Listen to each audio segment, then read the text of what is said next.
Hello everyone, welcome back to this new video. दोस्तों, स्वागत है आपके पॉलिटी के इस prelims practice series test series में पार्ट 2 में स्वागत है। दोस्तों, आप सभी का। दोस्तों, इस वीडियो में हम लोग बात करने वाले हैं जो पॉलिटी का अपना टेस्ट सीरीज चल रहा था प्रीलिम्स यूपीपीसीएस और आरओ के लिए, उसका ये पार्ट 2 है। प्रीलिम्स के लिए इफेक्टिव है 2024 टेस्ट सीरीज। दोस्तों, काफ़ी इंपॉर्टेंट पॉलिटी क्वेश्चन डिस्कस किए जा रहे हैं। ठीक है, फटाफट से हम स्टार्ट करेंगे अपने इस पार्ट 2 को। इसके पहले वाले में हमने आधे क्वेश्चन को डिस्कस कर रखा है। जिन लोगों ने नहीं देखा उस जाकर देख लीजिएगा। और साथ साथ बताएं एक चीज़ कि यूपीपीसीएस मेंस के लिए पेपर 5 और 6 के लिए आपको कहीं इधर उधर भटकने की ज़रूरत नहीं है। दोस्तों, कंप्लीट 100 क्वेश्चन आंसर मेंस की सीरीज चल रही है, इसमें पेपर 5 और 6 को कंप्लीट कवर किया जा रहा है। अगर आप इस चीज़ को नहीं देख रहे हैं तो जल्दी से फटाफट जाइए, इस चीज़ को कंप्लीट कीजिए। साथ साथ स्टैटिक पोर्शन भी कवर किया जा रहा है और इसके साथ साथ आपका अगले 1 से 1.5 महीने में आपका दोस्तों पेपर 5 और 6 मेंस का एकदम कंप्लीट पाएंगे आप। ठीक है, तो प्रीलिम्स की तैयारी करते रहिए, साथ साथ मेंस की तैयारी भी करते रहिए। तो चलिए फटाफट से स्टार्ट करते हैं अपने आज के क्वेश्चन को।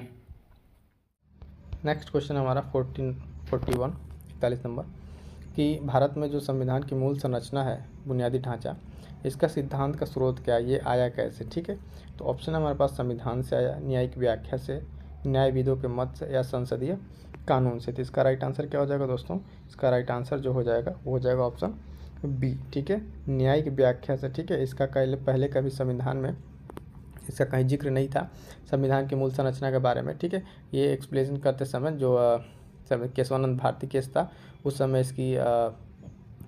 इसका उत्पाद हुआ कि किस बुनियादी ढांचा क्या है, और इसका कहीं इस तरह से मेंशन है क्या क्या बुनियादी ढांचा है।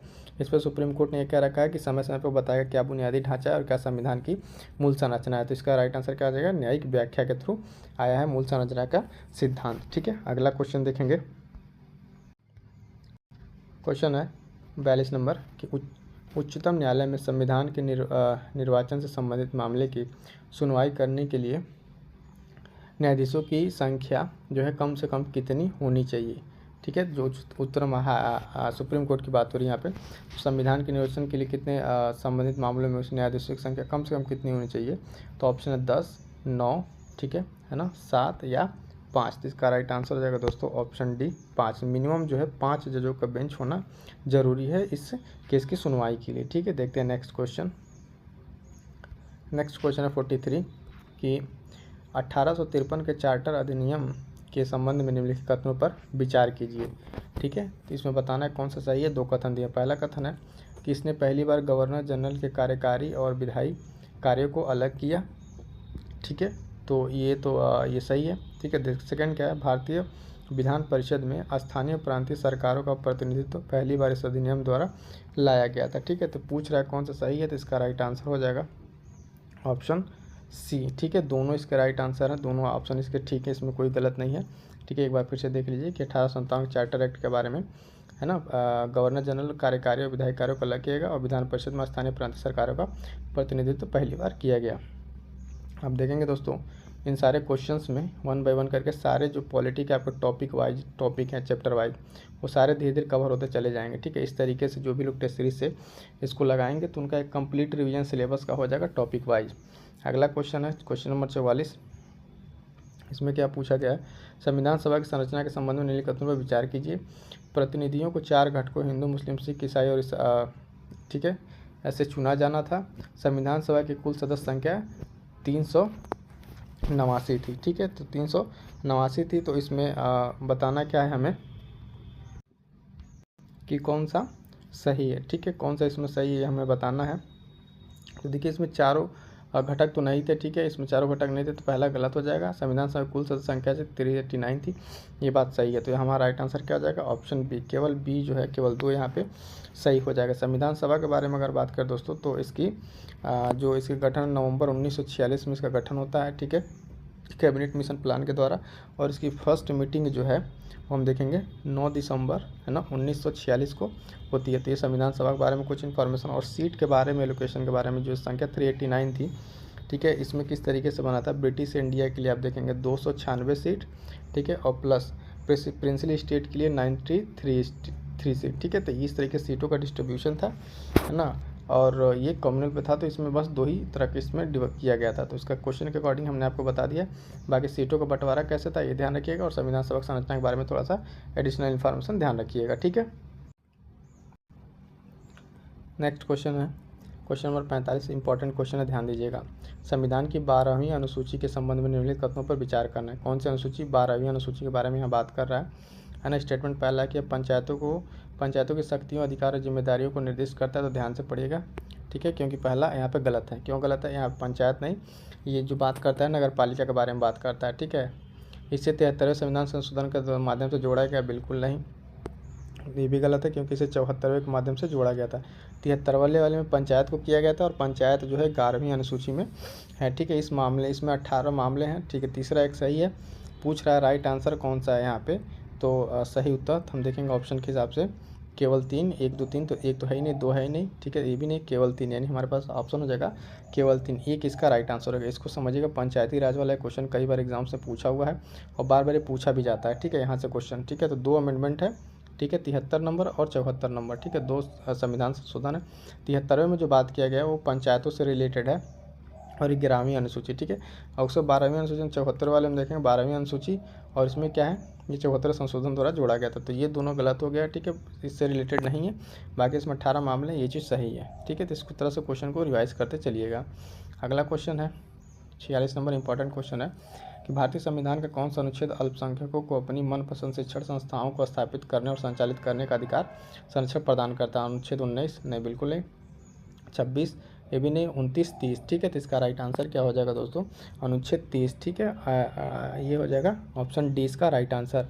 इससे रिलेटेड ये 19 में क्या है, फ्रीडम ऑफ स्पीच है ना, इस तरीके से। और 26 में क्या है, धार्मिक कार्यों को लेकर जो प्रावधान है उसके बारे में बताया गया, धार्मिक कार्यों के बारे में बताया गया है 26 में। और 29 में क्या है, इनके अल्पसंख्यक वर्ग का जो हित है उसके संरक्षण के लिए, ठीक है। तो ये चारों आर्टिकल आपको यहाँ पे रिवीजन होगा, क्लियर होगा। चारों आर्टिकल में क्या क्या, 30 में जो है उनके मनपसंद शिक्षण संस्थानों के लिए, और 29 में उनके हितों की बात की गई, ठीक है, हितों के संरक्षण के बारे में। 26 में जो धार्मिक कार्यों के लिए प्रबंधन के लिए इसमें बताया गया है। अगला क्वेश्चन देखेंगे, इंपॉर्टेंट क्वेश्चन। अब इस तरीके से जैसे अभी क्वेश्चन आया आर्टिकल का, तो अब आप यहाँ पे क्या आपको करना चाहिए कि अब इसके जो यहाँ से सारे आर्टिकल्स हैं, मतलब मूल अधिकार से रिलेटेड, ठीक है, उनको जाके एक बार आप रिवाइज कर लें, ठीक है, जो इस टेस्ट सीरीज के एक्सप्लेनेशन में आपको मिल जाएगा, ठीक है। 47 नंबर क्वेश्चन क्या है, बी आर अम्बेडकर के अनुसार भारतीय संविधान किस भाग को हृदय और आत्मा के रूप में जाना जाता है? ये भी इंपॉर्टेंट है क्वेश्चन, कई बार पूछा हुआ है। मौलिक अधिकार को जी नहीं, है ना। राज्य नीति निर्देशक तत्व को ये भी नहीं, प्रस्तावना को नहीं, संविधान का उपचार और ये आर्टिकल 32 को, ठीक है, ये किसके द्वारा किया गया था? इस वाले में मत में ध्यान रखिएगा, अलग अलग लोगों के अनुसार जो मत है उनके अनुसार अलग अलग चीज़ें हैं। तो बी आर अम्बेडकर के अनुसार संविधान के हृदय और आत्मा को कहा गया संवैधानिक उपचार का अधिकार, इसको ये आता है आर्टिकल 32 में, क्योंकि इसके द्वारा रिट जो जारी किया था उसके थ्रू इन्होंने संविधान के हृदय और आत्मा के बारे में बताया था, ठीक है। क्वेश्चन इंपॉर्टेंट है, ध्यान रखिएगा। अगला क्वेश्चन है क्वेश्चन नंबर 48, भारतीय संविधान की प्रस्तावना में संशोधन किया जा सकता है, ठीक है। भारत के संविधान में जो है कैसे संविधान की प्रस्तावना में यह बात कर रहा है संशोधन को लेकर, तो कैसे? साधारण बहुमत से, विशेष बहुमत से। साधारण बहुमत आज राज्यों की सहमति से संशोधन नहीं किया जा सकता। तो इसका राइट आंसर जो हो जाएगा दोस्तों ऑप्शन बी, विशेष बहुमत से इसमें क्या किया जा सकता है, संशोधन किया जा सकता है। इस पर बहुत सारा बात विवाद है, प्रस्तावना पहले पार्ट है कि नहीं, है ना, फिर पार्ट बना, फिर उसमें संशोधन होगा कि नहीं, फिर उसमें मूल संरचना का सिद्धांत है। तो इसमें बहुत सारी चीज़ें, जब प्रस्तावना आप पढ़ते हैं तो आप सारी चीज़ें एक्सप्लेन की जाती हैं। फिलहाल आप यहाँ इतना ध्यान है, क्वेश्चन के अकॉर्डिंग प्रस्तावना में संशोधन कैसे किया जा सकता है दोस्तों, तो विशेष बहुमत से किया जा सकता है, क्लियर है। नेक्स्ट क्वेश्चन देखें, क्वेश्चन नंबर 49, ठीक है। भारत की प्रस्तावना से पता चलता है, क्या पता चलता है? संविधान के अधिकार का स्रोत, संविधान के उद्देश्य, संविधान को अपनाने की तिथि या उपरोक्त सभी। तो ध्यान देंगे यहाँ पे, अगर जो चीज़ें पता चलती है, अगर हम प्रस्तावना को देखेंगे तो ये सारी चीज़ें पता चलती हैं संविधान के प्रस्तावना से, कि इसके अधिकार का स्रोत क्या है जो संविधान के, ठीक है, इसका उद्देश्य क्या है और किस तिथि को अपनाएगी, तीन सारे इसमें इन्फॉर्मेशन मिल जाते हैं प्रस्तावना में, क्लियर है। तो ये क्वेश्चन भी आई होप कि समझ में आ गया होगा। Next question number 50, important question है, ध्यान से पढ़िएगा। भारत सरकार को किन शर्तों के आधार पर नागरिकों की नागरिकता समाप्त करने का अधिकार है, ठीक है। तो ये नागरिकता से संबंधित है, अभी हाल फिलहाल में न्यूज में भी रहा, नागरिकता संशोधन अधिनियम विधेयक बिल से, तो इसको ध्यान रखिएगा। नागरिक 7 वर्षों लगातार भारत से बाहर रह रहा हो, ठीक है, तो इस केस में क्या किया जा सकता है, इसको समाप्त किया। तो यदि ये साबित हो जाए कि वो अवैध तरीके से भारतीय नागरिकता प्राप्त की हो, तो यहाँ पे तो दोनों ऑप्शन सही लग रहे हैं, ठीक है, सही ही पूछा गया है हमसे। तो इसका राइट आंसर क्या हो जाएगा? राइट आंसर हो जाएगा ऑप्शन सी। अब देखिए, नागरिक जो 7 वर्ष लगातार बाहर से बाहर रह रहा हो, भारत से बाहर, तो उसकी नागरिकता जो है भारत सरकार के शर्तों के अनुसार समाप्त की जा सकती है। ठीक है, इसके पास भारत सरकार के पास अधिकार है। साबित हो जाए कि वो अवैध तरीके से, तो ये दोनों। ठीक है, अब ये नागरिकता के बारे में है तो थोड़ा सा बता दें। नागरिकता जो एक्ट आया है संविधान से पहला, सिटीजनशिप एक्ट। ठीक है, तो ये पहले आया कब, 1955 में। ठीक है, तो यहाँ से स्टार्ट होती है और इसके बारे में जो रिसेंट में जो आया है उसके बारे में थोड़ी इन्फॉर्मेशन आप ज़रूर देख लीजिएगा जाके, किस तरीके से किनको दिया गया है ना, नागरिकता के बारे में, छूट के बारे में। ठीक है, तो उस चीज़ को करंट से जोड़ के आप रिवाइज कर सकते हैं। नेक्स्ट क्वेश्चन, क्वेश्चन नंबर 51, भारतीय संविधान के निम्नलिखित में से कौन सा अनुच्छेद यह प्रदान करता है कि बाहरी आक्रमण, आंतरिक गड़बड़ी के कारण, ठीक है, हर राज्य की रक्षा करना संघ का कर्तव्य होगा? किस आर्टिकल में बात कही गई है? ठीक है, ऑप्शन हमारे पास आर्टिकल 215, 275, 365 या 355। ठीक है, तो इसका राइट आंसर जो हो जाएगा दोस्तों ऑप्शन डी, 355 आर्टिकल में चीज़ें कही गई हैं कि ये इसमें राज्य की रक्षा करना किसका कर्तव्य होगा? संघ का कर्तव्य होगा। अब जो बचे हुए आर्टिकल हैं उसके बारे में थोड़ा सा आपको बता दें। आर्टिकल 215 क्या है? 215 में बात करता है हाई कोर्ट के बारे में। ठीक है, जो कोर्ट का रिकॉर्ड होगा। ठीक है, कोर्ट ऑफ रिकॉर्ड होगा किसके लिए? हाई कोर्ट के लिए। 275 में बात करेंगे तो प्रोविज़न है किसके लिए? ग्रांट के लिए। ठीक है, ग्रांट जो कुछ अनुदान मिलते हैं सेंट्रल की तरफ से। ठीक है, कुछ निश्चित अनुदान, उसके बारे में बात की गई। ठीक है, तो ये सारे पॉइंट्स यहाँ पे ध्यान रखिएगा। अगला पॉइंट देखेंगे, क्वेश्चन देखेंगे हम, इंपॉर्टेंट क्वेश्चन है। निम्नलिखित में से कौन सरकारी आयोग का सदस्य था? देखिए, अब सरकारी आयोग के बारे में यहाँ इन्फॉर्मेशन थोड़ा जान लीजिए, इंपॉर्टेंट है। ऑप्शन है बी शंकर, के हनुमंतैया, डॉक्टर आर सेन, ओवी अलगशन। ठीक है, ये लोग इसमें हैं। तो यहाँ पे हमारे पास जो राइट आंसर हो जाएगा ऑप्शन सी हो जाएगा, SR सेन। ठीक है, एक ये मेंबर थे SR सेन। ठीक है, यहाँ पे राइट आंसर। अब थोड़ा सा इसके बारे में जान लीजिए, सरकारी आयोग के बारे में। सरकारी आयोग, जब कोई भी आयोग है तो उस आयोग के अध्यक्ष कौन थे? सरकारी आयोग के अध्यक्ष की अगर बात करें तो RS सरकारिया थे, RS सरकारिया इसके अध्यक्ष थे। ठीक है, और इसके अदर जो दो और मेंबर थे इसमें एक थे बी शिवारमन। ठीक है, कौन थे? बी शिवारमन एक थे और दूसरे SR सेन। ठीक है, तो इस तरीके से इस कमेटी के बारे में इतनी सारी इन्फॉर्मेशन ध्यान रखिएगा। और बाकी इस कमेटी क्या रिकमेंडेशन है, आप यहाँ पर जाकर इस पॉइंट्स को वहाँ से रिवाइज कर सकते हैं, देख सकते हैं। ठीक है, बाकी जितना इतना क्वेश्चन में दिया गया और ऑप्शन के बारे में हमने आपको एक्सप्लेन कर दिया है। अगला क्वेश्चन है 53, ये जो चुनाव निम्नलिखित अधिकारी हैं और इनका क्रम बताना है किस क्रम में ये आएंगे। ठीक है, मंत्रिमंडल सचिव है, मुख्य निर्वाचन आयुक्त है ना, संघीय मंत्रिमंडल सदस्य, भारत के मुख्य न्यायाधीश है। तो इनका जो क्रम होगा, सही क्रम होगा, वो कौन सा क्रम होगा? सबसे पहले तो भारत के मुख्य न्यायाधीश, इसके अकॉर्डिंग आ जाएंगे 4। तो 4 देखेंगे किसमें है, तो 4 हमारे इन 2 ऑप्शन में है। और इनके बाद से कौन आ जाएगा? 4 के बाद से अगर हम देखेंगे तो 3। ठीक है, 3 पे कौन आ जाएंगे? ठीक है, यहाँ पर आ जाएंगे मुख्य निर्वाचन आयुक्त। ठीक, मुख्य निर्वाचन आयुक्त, फिर 2 संघीय मंत्रिमंडल। ठीक है, तो इसका राइट आंसर हो जाएगा 4, 3, 2, 1 बैठ रहा है यहाँ पे। कौन सा? 4, 3, 2, 1, यानी ऑप्शन सी यहाँ पे राइट आंसर हो जाएगा। ठीक है, इस तरह का और क्रोनोलॉजिकल ऑर्डर में दिया रहता है। पॉलिटी लक्ष्मीकांत में चीज़ें स्पष्ट लिखी हुई हैं, वहाँ से आप इस चीज़ को और डिटेल में पढ़ सकते हैं। ठीक है, नेक्स्ट क्वेश्चन है क्वेश्चन नंबर 54। देखिएगा, लिंगभेद में किसका उल्लेख भारत के संविधान में नहीं है? ध्यान दीजिएगा, नहीं पूछा होगा किसका उल्लेख संविधान में नहीं है। मंत्रिपरिषद, सामूहिक उत्तरदायित्व, मंत्रियों का इस्तीफा, ठीक है, उप प्रधानमंत्री का कार्यकाल। तो यहाँ पे क्या क्या चीज़ें नहीं, उप प्रधानमंत्री के बारे में ये चीज़ मेंशन नहीं है। ठीक है, और उसके साथ साथ क्या मेंशन नहीं है? मंत्रियों का इस्तीफे के बारे में। ठीक है, बाकी मंत्रिपरिषद और सामूहिक उत्तरदायित्व तो है। तो यानी एक मैं पूछा नहीं है, तो एक तो है, तो ये कट जाएगा, ये भी कट जाएगा, 2 भी है। बचेगा कौन ऑप्शन? हमारे पास सी बच रहा है, 3 और 4। ठीक है, 3 और 4 की अगर हम बात करेंगे दोस्तों, तो इन दोनों का उल्लेख संविधान में नहीं है। किसका? मंत्रियों के इस्तीफे का और उप प्रधानमंत्री के कार्यकाल का। ठीक है, जो मंत्री है वो राष्ट्रपति के प्रसाद पर्यंत अपना पद ग्रहण करते हैं और प्रधानमंत्री के बारे में कार्यालय के बारे में कोई इसमें मेंशन नहीं है। बाकी ये दोनों कॉन्स्टिट्यूशन में उल्लेख हैं। ठीक है, अगला क्वेश्चन देखेंगे, क्वेश्चन इंपॉर्टेंट है, क्वेश्चन नंबर 55। केंद्रीय प्रशासनिक अधिकरण के संदर्भ में कौन सा कथन सही नहीं है? यहाँ भी नहीं पूछा हुआ है। ठीक है, तो ध्यान देंगे, पहला ऑप्शन क्या रहा है? केंद्रीय प्रशासनिक अधिकरण जो अपने अधिकार क्षेत्र के अंतर्गत आने वाले लोक सेवकों की भर्तियों संबंधी मामलों को देखता है। ठीक है, तो ये तो सही है। सैन्य सेवा के सदस्य अधिकारी, उच्चतम न्यायालय के कर्मचारी, संसद सचिवालय, है ना, कर्मचारी इस मामले के अधिकार क्षेत्र में शामिल है? नहीं, ये इसमें शामिल नहीं है, ये गलत है। इसके सदस्य नियुक्ति के राष्ट्रपति द्वारा किया था, ये सही है। और कोई पीड़ित लोक सेवा संबंधित उच्च न्यायालय में गए बिना सीधे उच्च दायर नहीं कर सकता, ये भी सही है। पूछा नहीं है हमसे, तो इसका राइट आंसर जो हमारा हो जाएगा बी हो जाएगा, सैन्य सेवा वाला, ये वाला ऑप्शन। ठीक है, इसका यहाँ पे इसमें नहीं होता, बाकी तीनों से रिलेटेड सही है। ठीक है, इस तरीके से ऑप्शन हमारा 20 में सही हो जाएगा क्वेश्चन नंबर 55। अगला क्वेश्चन देखिए क्वेश्चन नंबर 56 देखिए इंपॉर्टेंट क्वेश्चन है। राज्य हर जगह शायद ही कोई अंतर छोड़ता है, यह वक्तव्य की धारणा की व्याख्या करता है। ठीक है, किसकी व्याख्या करता है? तो ऑप्शन है कल्याणकारी राज्य, कम्युनिस्ट राज्य, लोकतांत्रिक राज्य या पुलिस राज्य। तो राइट आंसर हो जाएगा दोस्तों यहाँ पे ऑप्शन है कल्याणकारी राज्य की व्याख्या करता है कि राज्य हर जगह शब्द। ठीक है, तो ये चीज़ ध्यान दीजिएगा, इंपॉर्टेंट है। अगला क्वेश्चन देखेंगे क्वेश्चन नंबर 57 इंपॉर्टेंट है। देखिए निम्नलिखित में दीजिए कूट चयन करना है। भारत के संविधान में एक संघीय प्रणाली का प्रावधान है। उसने कारण क्या कहा? ये कथन है और ये कारण है। उसने एक बहुत शक्तिशाली केंद्र की रचना की है। ठीक है, तो यहाँ पे कौन सा इसमें कह रहा है कि स्पष्टीकरण देना रहता है कि दोनों सही है, उसका कारण भी है कि नहीं। तो यहाँ पे देखिए दोनों कारण तो दोनों स्टेटमेंट तो सही लग रहा है। संघीय प्रणाली का प्रावधान है और शक्तिशाली केंद्र, लेकिन इसका यही कारण है कि इस तरीके से ये सेटिस्फाई नहीं हो रहा है। ऑप्शन के हिसाब से देखेंगे तो राइट आंसर हो जाएगा ऑप्शन बी, क्योंकि स्पष्ट नहीं हो रहा। ठीक है, ए आर दोनों सही है, परंतु आर जो है ए का स्पष्टीकरण नहीं है। अगर आप यहाँ पढ़ के देखें तो कैसे होता है कि भारत के संविधान में संघीय प्रणाली का प्रावधान है क्योंकि उसने एक शक्तिशाली केंद्र की रचना की नहीं। ये बिल्कुल इस तरीके से नहीं है, स्पष्टीकरण नहीं है। तो क्या हो जाएगा? केवल बी यहाँ पर राइट आंसर हो जाएगा। क्लियर है?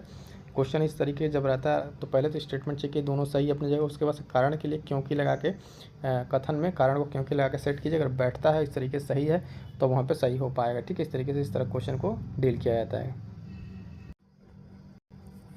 क्वेश्चन नंबर 58 भारत शासन द्वारा जो राजकीय चिन्ह है स्टेट एम्ब्लेम, ठीक है, कब अंगीकृत किया गया? अडॉप्ट कब किया गया था भारत शासन द्वारा? तब 15 अगस्त 1948, जी नहीं।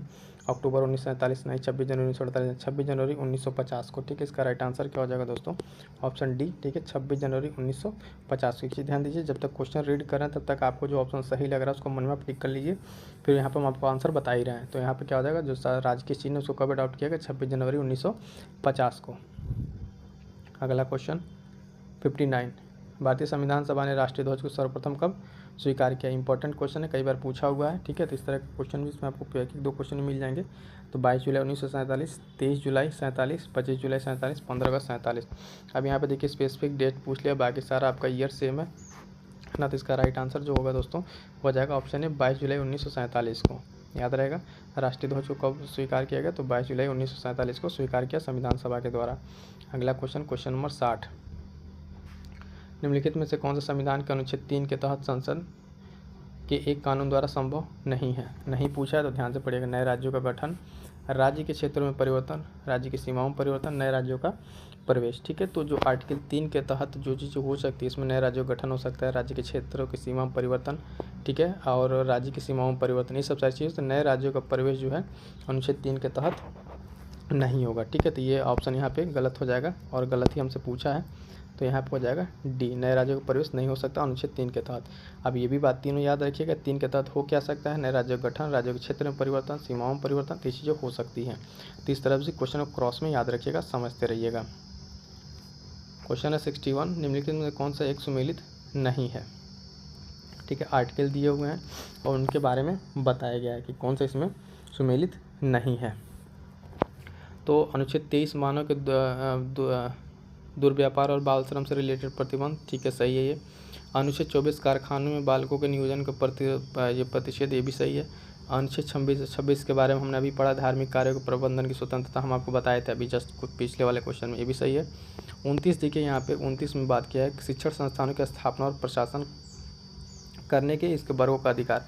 तो शिक्षण संस्थान की स्थापना जो आर्टिकल 29 में नहीं, आर्टिकल 30 में है, तो इस तरीके से यहाँ पे गलत हो जाएगा।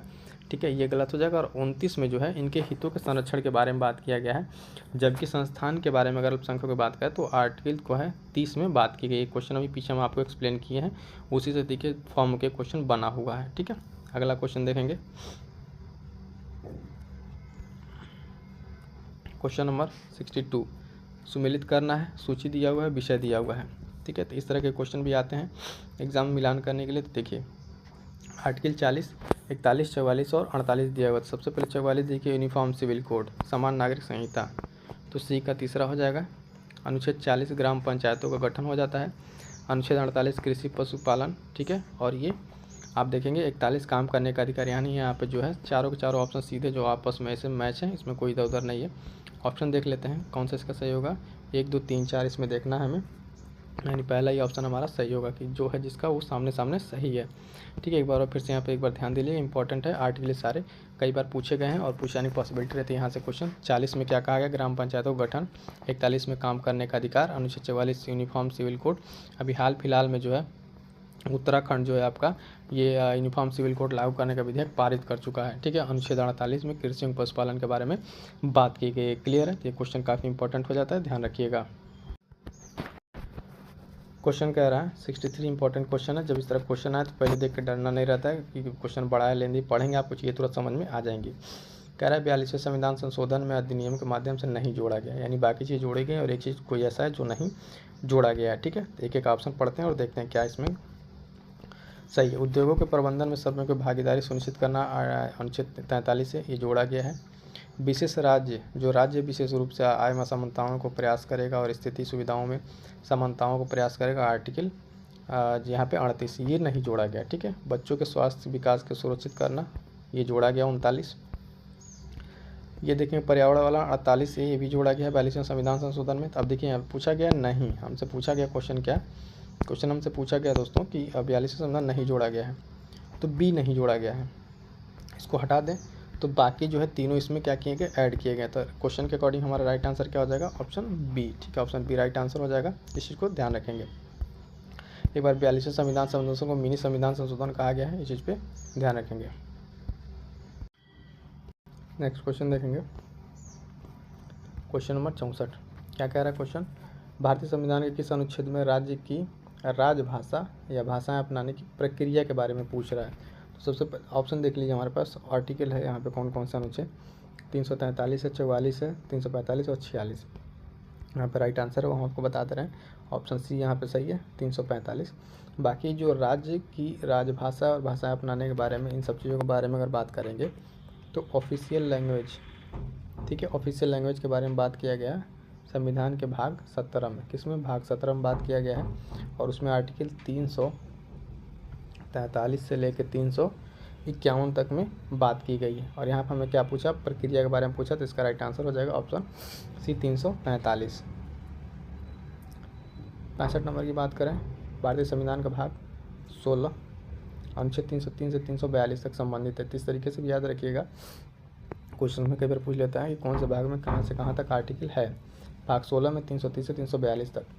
ठीक है, और ठीक जहाँ 17 शुरू होगा तो 343 शुरू हो जाता है। संबंधित है प्रशासनिक अधिकरणों से, अखिल भारतीय सेवाओं से, वित्त आयोग से, लोकसभा में अनुसूचित जाति जनजाति आरक्षण या इन सबों के प्रतिनिधित्व से। ठीक है, तो भाग 16 जो है इसका राइट आंसर हो जाएगा ऑप्शन डी।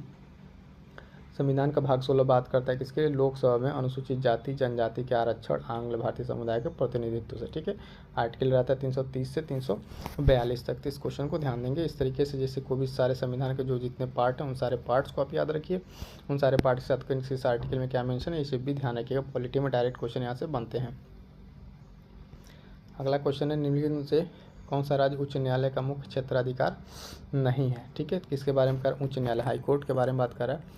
परामर्श संबंधी क्षेत्राधिकार, प्रारंभिक क्षेत्राधिकार, निरीक्षण का क्षेत्राधिकार, अपीलीय क्षेत्राधिकार। ठीक है, इसमें कौन सा हाई कोर्ट के पास नहीं है, तो परामर्श संबंधी जो अधिकार है यानी ऑप्शन ए जो है ये किसके पास नहीं है, हाई कोर्ट के पास नहीं है। किसके पास है, ओनली सुप्रीम कोर्ट के पास है, केवल उच्चतम न्यायालय के पास है परामर्श संबंधी क्षेत्राधिकार। बाकी तीनों जो हाई कोर्ट के पास भी है। क्वेश्चन एक बार आया हो कि आपको समझ में आया होगा किस तरीके से यहाँ पर पूछा गया है। उच्च न्यायालय के पास कौन सा क्षेत्राधिकार नहीं है, तो परामर्श वाला नहीं है, ये सिर्फ सुप्रीम कोर्ट के पास होता है, बाकी तीनों इसके पास अवेलेबल हैं। अगला देखेंगे 67 कि सर्वोच्च न्यायालय के न्यायाधीश अपना त्याग पत्र, ठीक है, प्रत्या सकता है किसको लिखकर, सर्वोच्च न्यायालय का जो न्यायाधीश है, ठीक है, उसके बारे में। तो मुख्य न्यायाधीश को, राष्ट्रपति को, प्रधानमंत्री को या विधि मंत्री को। तो ये जो भी सुप्रीम कोर्ट के चीफ जस्टिस हो या अदर जस्टिस हो, वो अपना त्यागपत्र किसे देंगे, राष्ट्रपति को देंगे। ठीक है, ऑप्शन बी यहाँ पर राइट आंसर हो जाएगा, राष्ट्रपति को। ठीक है, तो ऐसा नहीं कि अगर सर्वोच्च न्यायालय का जो न्यायाधीश है तो वो मुख्य न्यायाधीश को देगा, नहीं, इस तरह से नहीं, इस पर गलत हो जाएगा। पहले ही ऑप्शन गलत करने के लिए दिया था। राइट आंसर हमारा क्या हो जाएगा, ऑप्शन बी। क्लियर है। क्वेश्चन नंबर 68, भारतीय संविधान के संदर्भ में डॉक्टर अंबेडकर द्वारा वर्णित यूनियन ऑफ ट्रिनिटी से शामिल है। ठीक है, जो यूनियन ऑफ ट्रिनिटी के बारे में डॉक्टर अंबेडकर ने कहा है वो कौन सा है, स्वतंत्रता, समानता, बंधुता, वो कौन से 3 चीज़ें हैं। तो पहला ही है स्वतंत्रता और समांतर बंधुता, बाकी विधायी के कार्यपाल के ऐसा कुछ नहीं है। मूल अधिकार, नीति निर्देशक तत्व, इसके बारे में साथियों अनुसूची, संघ सूची, ऐसा भी कुछ नहीं है। ठीक है, तो भीमराव अम्बेडकर के अनुसार यहाँ पे क्या ऑप्शन है, ट्रिनिटी के बारे में जो पूछा गया है, यूनियन ऑफ ट्रिनिटी, तो स्वतंत्रता, समानता और बंधुता, ऑप्शन ए राइट आंसर हो जाएगा इसका। ठीक है, जिसको लिबर्टी, इक्वलिटी, फ्रेटर्निटी, ठीक है, ये क्या है, ट्रिनिटी है, इसको ध्यान रखिएगा, इंपॉर्टेंट है। अगला क्वेश्चन है, निम्नलिखित में से कौन सा सदस्य प्रारूप समिति का हिस्सा थे, यानी ड्राफ्टिंग कमेटी जो बनी प्रारूप समिति, इसमें 7 लोग थे। भीमराव अम्बेडकर इसमें क्या थे, चेयरमैन थे, उसके अध्यक्ष थे, बाकी अदर मेंबर के बारे में पूछा गया है। ठीक है, तो सदस्य के बारे में पूछा गया है, तो यहाँ पे देखेंगे पहले तो जवाहरलाल नेहरू को हटा दीजिए इसमें से, ये तो थे ही नहीं, इसमें 2 को हटा दीजिए। 2 को हटाने पर हमारे पास ऑप्शन क्या क्या बच रहा है, देखिए तो ये कट जाएगा, ये कट जाएगा, बचेगा क्या, यानी 1, 3 तो 5 रहेंगे ही रहेंगे, 1, 3 और 5 रहेंगे। और बाकी हमें डिसाइड करना है कि ये जो ऑप्शन 4 यानी BN राव रहेंगे या नहीं। ठीक है, तो BN राव इसमें नहीं रहेंगे, आई होप कि ये तो इसमें नहीं रहेंगे। बाकी इसके राइट आंसर क्या हो जाएगा हमारे पास, C इसका राइट आंसर हो जाएगा। किस तरीके से, और इसको समझिए, प्रारूप समिति जो है इसमें सदस्य के रूप में, और या तो भीमराव अम्बेडकर तो मान लीजिए इसका अध्यक्ष रहे। ठीक है, और बाकी इसमें KM मुंशी हैं, N गोपाल स्वामी अयंगर। ठीक है, उसके वजह से अल्लादी कृष्ण स्वामी हैं। ठीक है, और एक नाम इसमें आता है मोहम्मद सदुल्ला का, N माधव राव का, है ना, और TT कृष्णामाचारी का, इन दोनों लोग, 3 लोगों का इसमें नाम आता है। तो इसमें कौन कौन है, जवाहरलाल नेहरू, BN राव नहीं, इन दोनों काट दीजिए, बाकी आप राइट आंसर तक पहुँच जाएंगे। अगला क्वेश्चन है क्वेश्चन नंबर 17, निम्नलिखित अभिकथन कारणों पर विचार कीजिए। अभिकथन 26 जनवरी 1950 को लागू हुए भारत के मूल संविधान में की प्रस्तावना समाजवाद शब्द नहीं जोड़ा गया था। कारण है BR अम्बेडकर संविधान के भारत के सामाजिक और आर्थिक ढांचे को घोषित करने का विरोध कर रहे थे। ठीक है, तो यहाँ पे क्या है, ये जो दोनों बातें कहेंगे कथन और कारण, यहाँ पे दोनों सही लग रही हैं और सही हैं भी। ठीक है, तो इस पर ज़्यादा नहीं करना है। क्या है कि जो बात पहला क्या है कि समाजवाद जोड़ा नहीं गया, तो बाद में आपको 42वें संविधान संशोधन के द्वारा इसमें जोड़ा गया, अपनी जगह पे सही है, कारण भी सही है। तो ठीक है, तो हमारा ऑप्शन क्या हो जाएगा, ऑप्शन ए यहाँ पे राइट आंसर हो जाएगा। क्लियर है दोस्तों। क्वेश्चन नंबर 71 देखेंगे हम। 71 में पूछा गया है कि संविधान की दूसरी अनुसूची, इनकी जो उपलब्धियाँ हैं, भत्ते, विशेषाधिकार हैं, इसके प्रावधान किनको किनको ये प्रदान करती है। ठीक है, तो हमारे पास देखिए यहाँ पे 2-3 दिया हुआ स्टेटमेंट। पहला कि भारत के राष्ट्रपति को, केंद्र सरकार के मंत्री को, लोकसभा के उपाध्यक्ष को और उच्च न्यायालय के न्यायाधीश को। ठीक है, तो ये किनको किनको जो दूसरी अनुसूची में सारी चीज़ें दी हुई हैं मिलती हैं। तो आप जानते हैं कि इसमें क्या क्या सही हो जाएगा। इसके पहले कोडिंग देख लेते हैं, कोडिंग दिया हुआ है यहाँ पे, और सही उत्तर का चयन करना है। ठीक है, तो इसमें आप देखेंगे तो मिलता है जो, तो सबसे पहले तो राष्ट्रपति को मिलता है। ठीक है, लोकसभा के उपाध्यक्ष को मिलेगा और उच्च न्यायालय के न्यायाधीश को मिलेगा। केंद्र सरकार के मंत्री के लिए सब यहाँ पे चीज़ें सेकेंड अनुसूची में उल्लेखित नहीं है। ठीक है, तो क्या इसका राइट आंसर हो जाएगा 1, 3, 4। ठीक है, 1, 3, 4 अगर हम देखेंगे तो ऑप्शन बी हमारे यहाँ से क्या हो जाएगा, राइट आंसर हो जाएगा। क्लियर है, तो ये क्वेश्चन इस तरीके से भी कई बार पूछता है, जैसे अनुसूची आप पढ़े हैं तो वहाँ पे क्रोनोलॉजिकल ऑर्डर में अरेंज करने के लिए पूछ लेता है कि बताइए कि इसका किस तरीके से ऑर्डर अरेंज होगा, और उसके बाद से इनके हायरार्की क्रम में भी पूछ लेता था। यहाँ पे सिर्फ पूछा है कि इनके बारे में दिया हुआ है, तो जिनके बारे में नहीं दिया उनको काट देंगे, बाकी ऑप्शन आपका यहाँ पे सही हो जाएगा। क्वेश्चन नंबर 72 देखेंगे। कह रहा है कि संविधान के अनुच्छेद 17 के संबंध में निम्नलिखित कथनों पर विचार कीजिए। तो 2 स्टेटमेंट दिया हुआ है और इसमें बताना है हमको गलत कौन सा है। पहला कह रहा है अस्पृश्यता शब्द को संविधान के अनुच्छेद 17 के तहत परिभाषित किया गया है। तो स्टेटमेंट बिल्कुल गलत है, क्योंकि इस तरीके के शब्द को अनुच्छेद 17 के तहत कहीं परिभाषित कॉन्स्टिट्यूशन में नहीं किया गया है। सेकंड कह रहा है कि अनुच्छेद 17 के तहत निहित अधिकार निजी व्यक्तियों के खिलाफ उपलब्ध नहीं है। तो ये भी गलत है, क्योंकि ये जो अधिकार है आपको निजी व्यक्तियों के खिलाफ भी उपलब्ध है। तो यहाँ पे पूछ रहा है गलत कौन सा है, तो हमारा राइट आंसर कौन सा हो जाएगा, ऑप्शन सी, 1 और 2 दोनों। ठीक है, एक बार फिर से समझ लीजिए, संविधान के अनुच्छेद 17 के संबंध में बात की जा रही है। यहाँ पे वो कहा जा रहा है कि अस्पृश्यता को उसमें परिभाषित किया गया है कि नहीं किया गया। तो बिल्कुल ये इस तरह का कहीं कोई शब्द परिभाषित नहीं किया गया है, तो ये तो गलत हो जाएगा। यहाँ कह रहा है किया गया है। 17 के तहत बात करेंगे, निहित अधिकार निजी व्यक्तियों के खिलाफ कर नहीं है। ठीक है, लेकिन ये उपलब्ध है, तो ये भी गलत हो जाएगा। तो हमारे पास कौन सा हो जाएगा, 1 और 2 दोनों सही हो जाएंगे। क्लियर है, देखते हैं नेक्स्ट क्वेश्चन नंबर 73। ये भी बहुत इंपॉर्टेंट क्वेश्चन है, ध्यान से देखिएगा। क्वेश्चन कह रहा है कि निम्नलिखित में से कथनों पर इन पर विचार कीजिए। संवैधानिक सरकार वह सरकार है, यानी संवैधानिक सरकार कौन सी सरकार है, तो कह रहा है जो राज्य की सत्ता के हित में व्यक्ति की स्वतंत्रता पर प्रभावकारी प्रतिबंध लगाती है। नहीं, व्यक्ति की स्वतंत्रता पर नहीं लगाएगा। उसके बाद सेकंड है जो व्यक्ति की स्वतंत्रता के हित में राज्य की सत्ता पर प्रभावकारी प्रतिबंध लगाएगा। तो ये सही है। हमसे पूछ रहा है सही कौन सा है, तो केवल बी, ऑप्शन बी इसका राइट आंसर हो जाएगा। 73 का क्या हो जाएगा, ऑप्शन बी राइट आंसर हो जाएगा। ठीक है, इसमें पूछा गया है जो हमसे, तो इसमें देखेंगे क्वेश्चन में कि सरकार के बारे में पूछा गया और स्वतंत्रता किस पे प्रतिबंध लगाएगा, राज्य की सत्ता पे, न कि व्यक्ति की स्वतंत्रता पे। तो पहला गलत हो जाएगा, दूसरा सही है। सही पूछा हुआ तो ऑप्शन बी हमारे पास राइट आंसर हो जाएगा। अगला क्वेश्चन देखेंगे, क्वेश्चन नंबर 74। क्वेश्चन नंबर 74 क्या कह रहा है, निम्नलिखित में से कौन सी विशेषता जो है संघीय शासन व्यवस्था के मानदंडों के विपरीत है। ठीक है, यानी फेडरल के। ठीक है, फेडरल जिसमें पावर क्या कहते हैं, तो डिस्ट्रीब्यूटेड रहता है। तो उसके विपरीत क्या है, अखिल भारतीय सेवा, एक एकल एकीकृत न्यायपालिका, यानी दोनों जो है यूनिटरी हैं। ठीक है, एकीकृत के हैं, यूनिटरी के फीचर्स हैं, तो ये क्या संघीय के अगेंस्ट है। तो पूछ रहा है सही उत्तर का प्रयोग कीजिए। तो इसके विपरीत कौन सा है, तो यहाँ पे 1 और 2 दोनों लिखेंगे। ऑप्शन सी यहाँ पे जो है इसका राइट आंसर हो जाएगा। क्यों हो जाएगा, समझिएगा इस चीज़ को कि पूछ रहा है फेडरल वाले के नहीं है, तो ये दोनों कौन सा है, इन एकीकृत सेवा के बारे में बता रहे हैं। ठीक है, एकीकृत फीचर्स कॉन्स्टिट्यूशन के बता रहे हैं। ठीक है, और ये हो जाएगा फेडरल के अगेंस्ट। ठीक है, तो राइट आंसर क्या हो जाएगा, यहाँ पे सी हो जाएगा। क्लियर है। नेक्स्ट क्वेश्चन नंबर 75, यदि केंद्र सरकार किसी देश के साथ सीमा विवाद को निपटाने का निर्णय लेती है तो यह किसके द्वारा किया जा सकता है। ऑप्शन देख लीजिएगा एक बार। विवाद को निपटाने वाले कार्यपालिका आदेश के द्वारा, अनुच्छेद 368 के तहत संविधान में संशोधन द्वारा, संविधान में संशोधन किए बिना एक सामान्य विधायी प्रक्रिया पारित करके, या सीमा समझौते में शामिल राज्यों की सहमति से कानून पारित करके।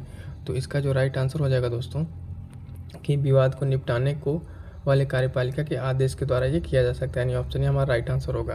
केंद्र सरकार देश के साथ सीमा विवाद को निपटाने के लिए किसके द्वारा निर्णय लेगी, तो विवाद निपटाने वाली जो कार्यपालिका आदेश है उसके द्वारा इसको किया जाता है। क्लियर है, तो क्वेश्चन इंपॉर्टेंट है, ध्यान दीजिएगा।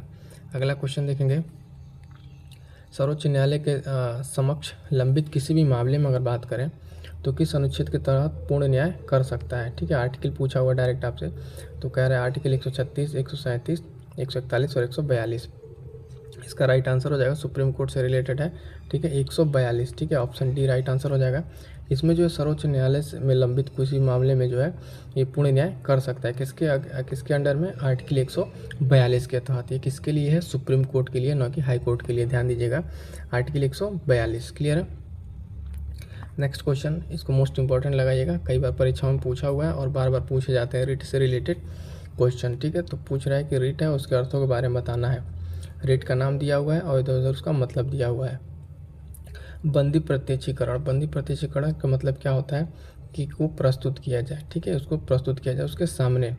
ठीक है, परमादेश का मतलब आदेश, यानी हम आदेश देते हैं। 2 का ए। निषेध, निषेध का मतलब क्या होगा, यहाँ पे रोकना, डी हो जाएगा। उसके बाद अगर हम देखेंगे तो अधिकार परीक्षा में, यानी किस वारंट से,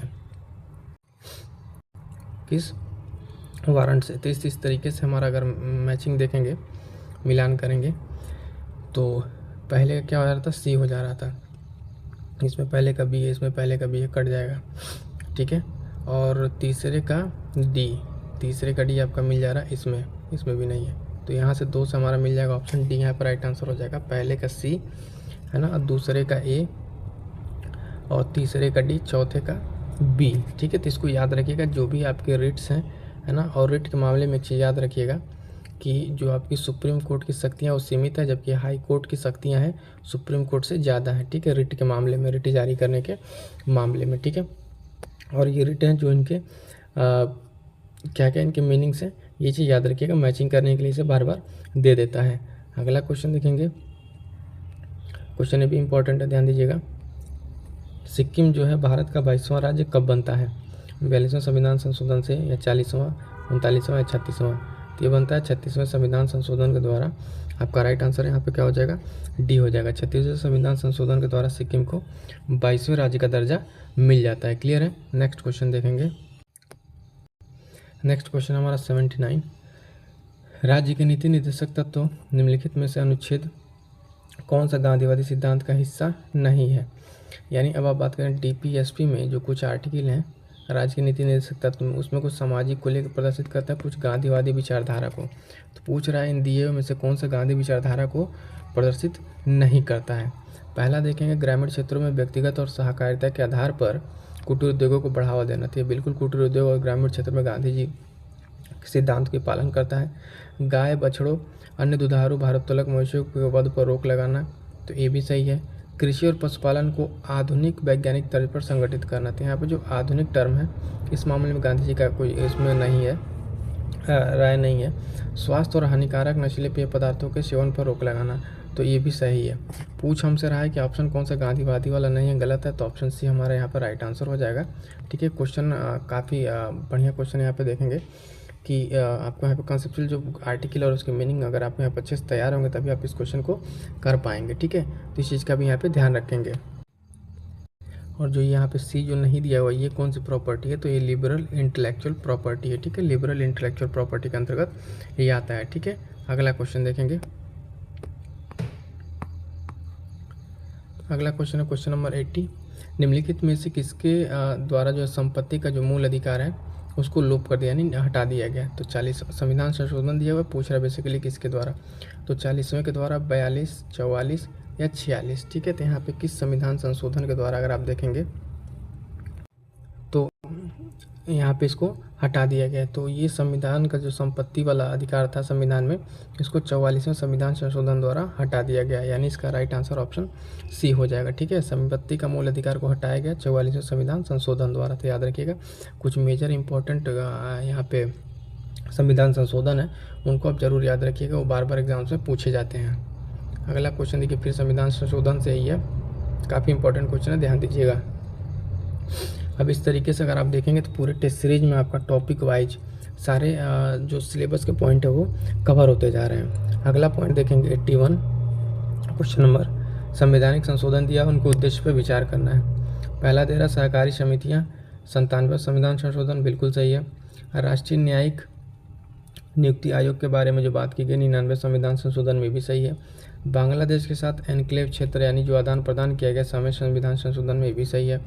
राष्ट्रीय पिछड़ा वर्ग आयोग संवैधानिक दर्जा प्राप्त मिला 102वें संविधान संशोधन के तहत। ठीक है, तो इसके बारे में अगर देखेंगे तो ये भी सही है। ठीक है, तो हमसे पूछ रहा है कि सही कौन सा है।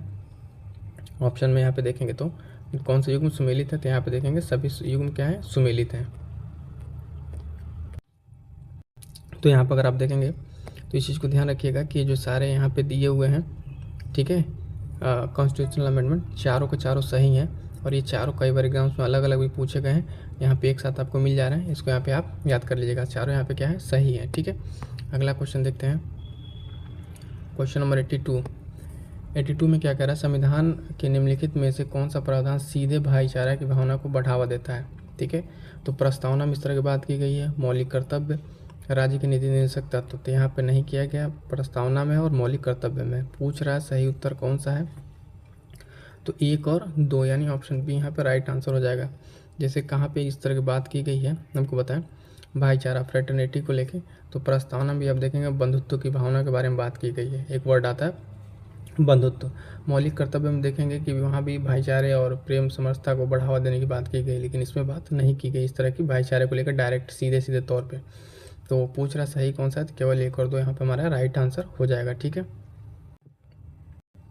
नेक्स्ट क्वेश्चन, क्वेश्चन नंबर 83, सूची दिया हुआ उसको मिलान करना है। ठीक है, तो देखेंगे यहाँ पे उपाधियों का, पहला है उपाधियों का निषेध, तो ये आर्टिकल 18 में चला जाएगा आपका। धार्मिक मामलों के प्रबंध की स्वतंत्रता, ठीक है, तो ये आपका हो जाएगा आर्टिकल 26, हमने पहले भी अभी ऊपर डिस्कस किया था। अल्पसंख्यकों की भाषा का संरक्षण, ठीक है, ये आर्टिकल 29। शिक्षा का अधिकार आपको जो है आर्टिकल 21 के कॉम में मिला है, यानी आपका देखेंगे तो ए का तीसरा है ना, और बी का देखेंगे तो चौथा, ए का तीसरा बी का चौथा, तो ए का तीसरा तो इसमें भी नहीं है, 1 मिनट, हाँ, ए का तीसरा इसमें भी नहीं है, और बी का हमने क्या देखा था, बी का देखा था चौथा। ठीक है, तो ये भी कट जाएगा, ये राइट आंसर डी हो जाएगा। ठीक है, तो एक बार फिर से यहाँ देख लीजिए यहाँ पे किस तरीके से है कि जो शिक्षा का अधिकार आपको मिला है वो मिला है किसमें, 21 के क में, अल्पसंख्यकों की भाषा का संरक्षण 29 में, है ना, और उपाधियों का निषेध जो है आर्टिकल 18 और धार्मिक विशेष मामलों का स्वतंत्रता 26 में। तो इस तरीके से भी जो फंडामेंटल राइट है उनके इंपॉर्टेंट आर्टिकल है ना, और उसके साथ साथ DPSP के इन सबको आप एक बार अच्छे से तैयार कर लेंगे। यहाँ से क्वेश्चन बनते ही बनते हैं। अगला क्वेश्चन कह रहा है संविधान के किस अनुच्छेद के अंतर्गत शिक्षण संस्थानों में जिसमें गैर सरकारी व गैर अनुदान प्राप्त भी सम्मिलित हैं अन्य पिछड़ों अनुसूचित जाति जनजाति हेतु आरक्षण की सुविधा प्रदान की गई है। ठीक है, तो आर्टिकल दिया हुआ है 15, ठीक है, 15 का 4, 15 का 5, 16 4, 16 5, ठीक है। तो इसका राइट आंसर जो हो जाएगा दोस्तों यहाँ पे, ठीक है, 15 के 5, ऑप्शन बी 15 के 5 में आप देखेंगे इस तरह के बारे में, आरक्षण के बारे में बात की गई है। ठीक है, तो इस तरीके से आर्टिकल से देख रहे हैं आपके काफ़ी इंपॉर्टेंट क्वेश्चन हो जाते हैं। अभी तो पॉलिटी का पहला टेस्ट है 100 क्वेश्चन का, इसके बाद से अगर हम बात करेंगे तो फिर एक और टेस्ट है जिसमें कंप्लीट आपका सिलेबस कवर हो जाएगा। 85 देखेंगे निम्नलिखित कौन से सम्मिलित नहीं है। ठीक है, अनुच्छेद 19 का फर्स्ट का ए जो आपका वाक और अभिव्यक्ति की स्वतंत्रता के बारे में बात करता है, बिल्कुल सही है। 19 का फर्स्ट सी में बात करेंगे आर्टिकल संघ या सरकारी समितियों के गठन के बारे में बात कर रहा है। ठीक है, तो ये भी सही है। और 19 का फर्स्ट डी में कह रहा है भारत के राज्य क्षेत्र में बसने और रहने के बारे में बात करना है, ये डी में नहीं है, ये ई में है। ठीक है, फर्स्ट के ई में, बाकी आपका सही है। तो यहाँ पे हमसे राइट आंसर पूछ रहा है कौन सा सही नहीं है, तो सी वाला सही नहीं है क्योंकि ये फर्स्ट के 19 फर्स्ट डी में नहीं है, ई में है। ठीक है, ई वाले में। ठीक है, क्वेश्चन क्लियर है क्या कह रहा है, थोड़ा सा बहुत डिटेल क्वेश्चन है। ठीक है, अंदर जाके पूछा हुआ एकदम कि 19 आर्टिकल का फर्स्ट सेकंड थर्ड में पूछा है कौन सा किस में दिया हुआ है, तो ये वाला आपका गलत हो जाता है क्योंकि ये ई में दिया हुआ है। ठीक है, देखते हैं नेक्स्ट क्वेश्चन। क्वेश्चन नंबर 86, उच्च न्यायालयों के संबंध में निम्नलिखित में कौन सा कथन गलत है। उच्च न्यायालयों के संबंध में बताना है कौन सा कथन गलत है। पहला कह रहा हूँ उच्च न्यायालयों के न्यायाधीशों की नियुक्ति राज्य के राज्यपाल द्वारा संबंधित उच्च न्यायालय के मुख्य न्यायाधीश के परामर्श से किए थे। पहले ही क्वेश्चन आपका यहाँ पे स्टेटमेंट गलत हो गया है। दूसरा देखेंगे कि उच्च न्यायालय के न्यायाधीशों के वेतन और भत्ते संसद द्वारा तय किए थे, सही बात है, लेकिन राज्य के जो निधि है सम के धन पे प्रभारित होते हैं, सही है। भारत के उच्च न्यायालय सलाहकार क्षेत्राधिकार आनंद नहीं लेते हैं, बिल्कुल सही बात है, क्योंकि ये सिर्फ सुप्रीम कोर्ट के लिए सलाहकार वाला। अगला पॉइंट देखेंगे उच्च न्यायालय का जो है रिट क्षेत्राधिकार सर्वोच्च न्यायालय की तुलना में व्यापक। अभी हम इसके पहले वाले क्वेश्चन में डिस्कस कर रहे थे, आपको बताए थे कि जो हाई कोर्ट का रिट जुरिडिक्शन है वो ज़्यादा है सुप्रीम कोर्ट से। ठीक है, तो ये तीनों स्टेटमेंट आपके सही हैं, इसमें गलत पूछा है। ठीक है, तो पहला ही स्टेटमेंट गलत है। उच्च न्यायालय के न्यायाधीश की नियुक्ति के मामले में राज्यपाल जो उच्च न्यायालय के मुख्य न्यायाधीश परामर्श करता है, नहीं। ठीक है, ये परामर्श जो है नियुक्ति जो है इनकी उच्च न्यायालय के राष्ट्रपति के द्वारा की जाती है। ठीक है, तो यहाँ पे चीज़ गलत हो जाएगा, पहला स्टेटमेंट गलत है। क्लियर है। देखिए जब भी क्वेश्चन आप MCQ सॉल्व करेंगे तो वहाँ पे आपको चीज़ें क्लियर होनी चाहिए कि कोई स्टेटमेंट गलत है तो क्यों गलत है। अगर थोड़ा सा भी डाउट रहेगा तो आप उस चीज़ को हैंडल नहीं कर पाएंगे और आप गलत कर जाएंगे। सही है तो क्यों सही हो, चीज़ क्लियर होना चाहिए। और ये बेसिक कंसेप्ट है पॉलिटी के जो आपको एकदम अच्छे से आने ही चाहिए। अगला क्वेश्चन है 87, निम्नलिखित में से कौन सा प्रावधान भारत के सर्वोच्च न्यायालय का अनन्य मूल क्षेत्राधिकार है, यानी उसका जो बेसिक जुरिस्डिक्शन में आता है कौन सा है। एक पीड़ित नागरिक के मौलिक अधिकारों के प्रवर्तन के लिए रिट जारी करना, नहीं। भारतीय संघ की विभिन्न इकाइयों के बीच विवाद को निपटाना, जी हाँ, बी जो यहाँ पे इसका राइट आंसर हो जाएगा। समीक्षा की शक्ति के बारे में फिर उपरोक्त में से कहने नहीं, ये सब नहीं है। इसके जो ओरिजिनल जुरिस्डिक्शन में आता है वो भारतीय संघ के विभिन्न इकाइयों के बीच का विवाद को निपटाना, तो ऑप्शन बी हमारे यहाँ पे राइट आंसर हो जाएगा। फिर से समझ लीजिए कि उस सर्वोच्च न्यायालय का अनन्य मूल क्षेत्राधिकार कौन सा है, तो बी है संघ राज्य की विभिन्न इकाइयों के बीच क्या करना, विवादों को निपटाना। क्लियर है। अगला क्वेश्चन 88 देखिएगा, क्वेश्चन नंबर 88, उपाधियों का अंत जो है निम्नलिखित में से इसके बारे में विचार करना कथन पे। भारत का कोई भी नागरिक जो है विदेशी राज्य से उपाधि स्वीकार नहीं करेगा, बिल्कुल सही बात है। कोई व्यक्ति जो भारत का नागरिक नहीं है राज्य के अधीन लाभ विश्वास पद धारण करने में दूसरा उपाधि राष्ट्रपति की सहमति के बिना स्वीकार नहीं करेगा, ये भी सही है। पूछ रहा है कि इसमें सही नहीं है। ठीक है, तो यहाँ पे ऑप्शन 9 तो 1, 9 तो 2। ठीक है, ऑप्शन डी यहाँ पे राइट आंसर हो जाए, क्योंकि जो दोनों बात यहाँ पे कही गई उपाधियों का अंत से रिलेटेड, वो दोनों बात क्या है, सही है कि कोई भी भारत का नागरिक विदेशी राज्य से उपाधि स्वीकार नहीं करेगा। ठीक है, और जो करेगा भी तो बिना उसके राष्ट्रपति के सहमति के नहीं करेगा। ठीक है, तो दोनों सही है, पूछ रहा सही नहीं है, तो यहाँ पे ऑप्शन क्या हो जाएगा, डी, 9 तो 1, 9 तो 2। अगला क्वेश्चन देखेंगे, क्वेश्चन नंबर 89, भारत को उच्चतम न्यायालय में न्यायाधीशों की संख्या में वृद्धि करने की शक्ति किसमें सीमित है? भारत के राष्ट्रपति में, संसद में, या भारत के मुख्य न्यायाधीश में, ठीक है, या विधि आयोग में? तो राइट आंसर हो जाएगा ऑप्शन बी, ठीक है, संसद में। संसद का जो है आर्टिकल 124, ठीक है, आर्टिकल 124 जो है कॉन्स्टिट्यूशन का संसद को पावर देता है कि न्यायाधीशों की संख्या में वृद्धि कर सकता है। मोस्ट इंपॉर्टेंट क्वेश्चन, इसको ध्यान रखिए। कई बार यहाँ पे बच्चे गलती कर देते हैं कि इनको जो लगा देते हैं राष्ट्रपति के तौर पर, लेकिन राष्ट्रपति नहीं, क्या होगा यहाँ पे, संसद होगा।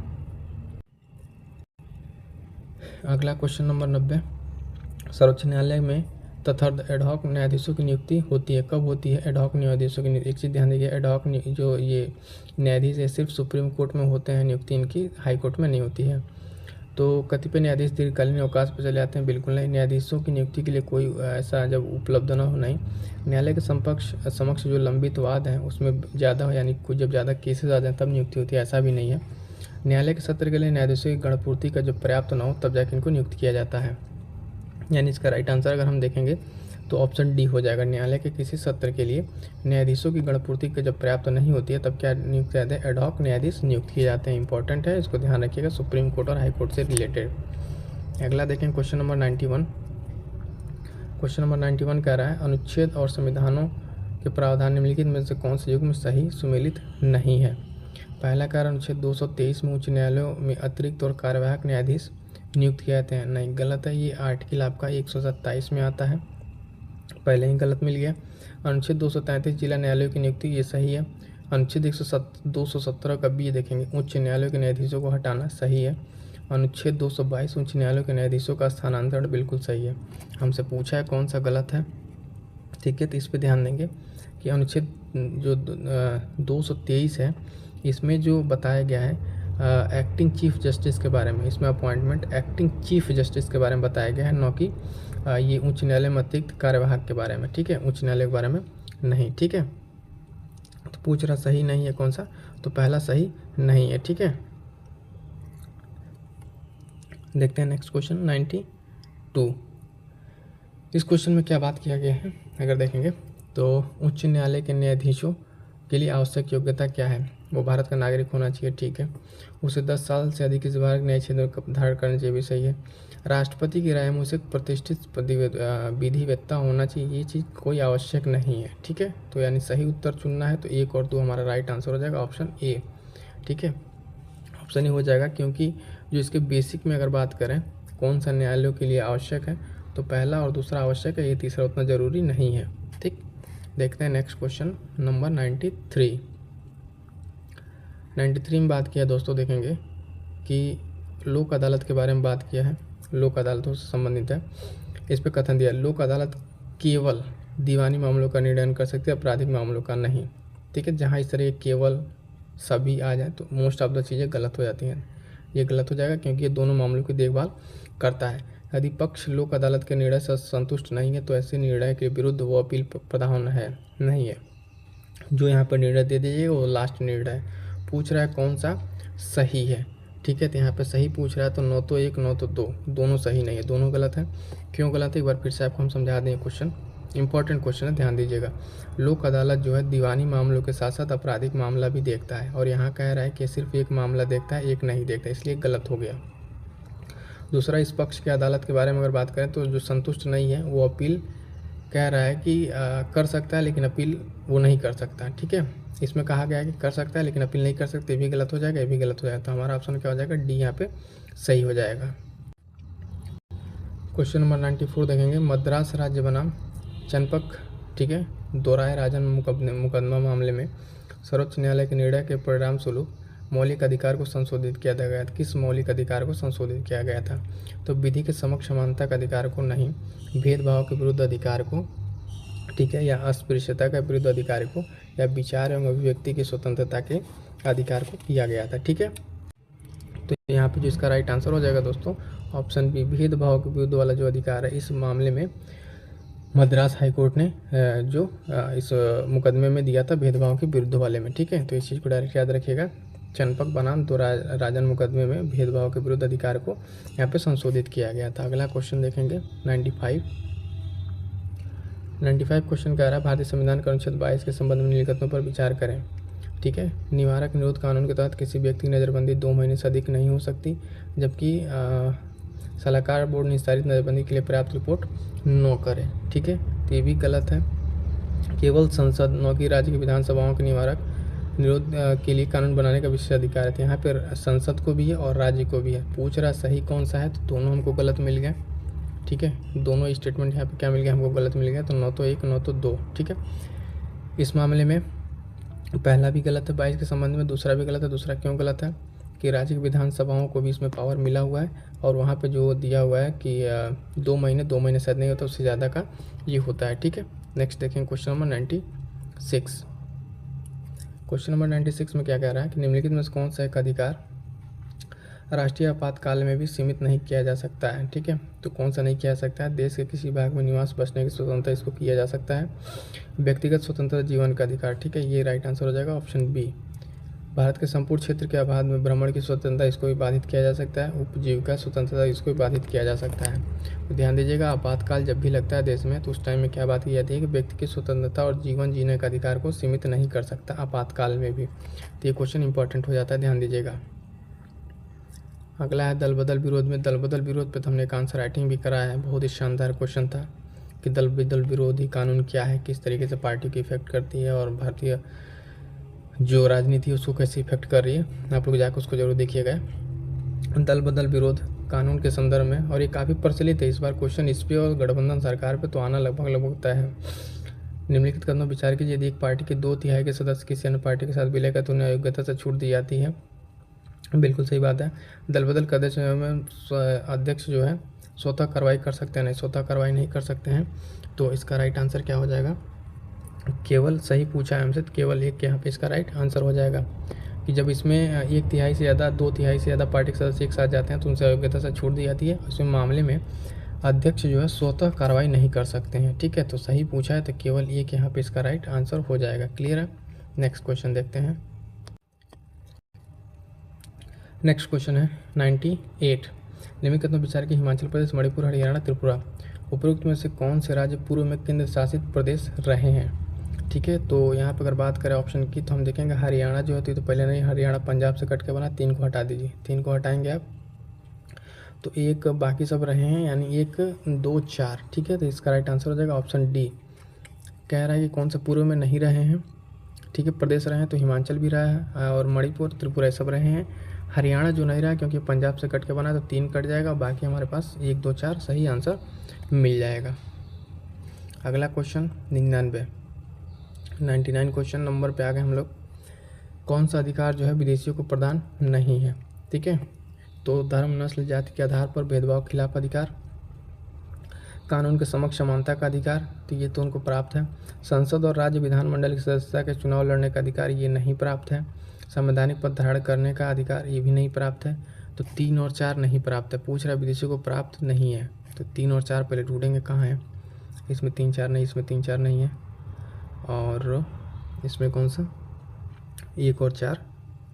ठीक है, 3 और 4 इसी में है। ठीक है, तो राइट आंसर क्या हो जाएगा, सी, यानी पहला भी इसमें आ जाएगा आपका कि धर्म, जाति, लिंग, आदि भेदभाव के खिलाफ भी इनको ये चीज़ नहीं दिया गया है। ठीक है, क्या मिला है, सिर्फ कानून के समक्ष समानता का अधिकार मिला है जो विदेशी है। तो ये एक आर्टिकल है 15, 16, ठीक है, 29, 30। ठीक है, जो इस तरीके से इन लोगों को 29, 30 और 19 ये सब मिला हुआ है, बाकी चीज़ यहाँ इन लोगों को नहीं मिला हुआ। ठीक है, क्वेश्चन नंबर 100 देखेंगे और ये लास्ट क्वेश्चन भी है पॉलिटी का। 100 निम्नलिखित में से किस अधिनियम के फलस्वरूप बर्मा को भारत से अलग किया गया है। इंडियन काउंसिल एक्ट 1909 नहीं, गवर्नमेंट ऑफ इंडिया एक्ट 1919 नहीं, government of India act 1935 right answer हो जाएगा। इंडिया इंडिपेंडेंस एक्ट 47 गलत है। ठीक है, तो बर्मा को अलग किया गया था कब, 1935 गवर्नमेंट ऑफ इंडिया एक्ट के तहत इसको अलग किया गया था भारत से। क्लियर है, तो ये तो हो गया 100 क्वेश्चन हमारा। ठीक है, प्रीलिम्स टेस्ट सीरीज आपको उपलब्ध कराया जा रहा है। अब तक में देखेंगे तो भूगोल का हो गया है, ठीक है, उत्तर प्रदेश हो गया, और ये पॉलिटी चल रहा है। ठीक है, करंट अफेयर भी आपको यहाँ प्रोवाइड कराया जा रहा है।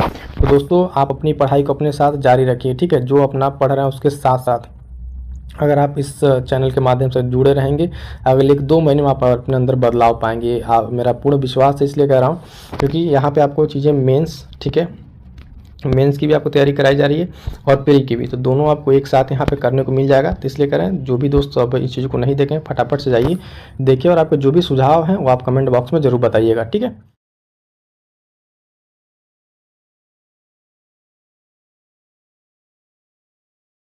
चीज़ और बता दें दोस्तों, जो साथी नए हैं और या फिर जो लोग जुड़े हुए हैं उनके लिए कि इम्पोर्टेंट देखिए यहाँ पे कंप्लीट आपके लिए दोस्तों, कंप्लीट प्री और मेंस के लिए, ठीक है, जो बचे हुए समय का एक प्रॉपर यूटिलाइजेशन किया जा सकता है उस तरीके से फ्रेम करके आपके यहाँ प्रोग्राम में दिया जा रहा है। पहला चीज़ कि प्रीलिम्स ओरिएंटेड आपको घटना चक्र की जो 15,000 क्वेश्चन हैं उनको सेगमेंट वाइज, ठीक है, इतिहास, भूगोल, ठीक है, इस तरीके से सेगमेंट में बांट के यहाँ पे चीज़ें कराई जा रही हैं OMCQ प्रैक्टिस प्रीलिम्स के लिए।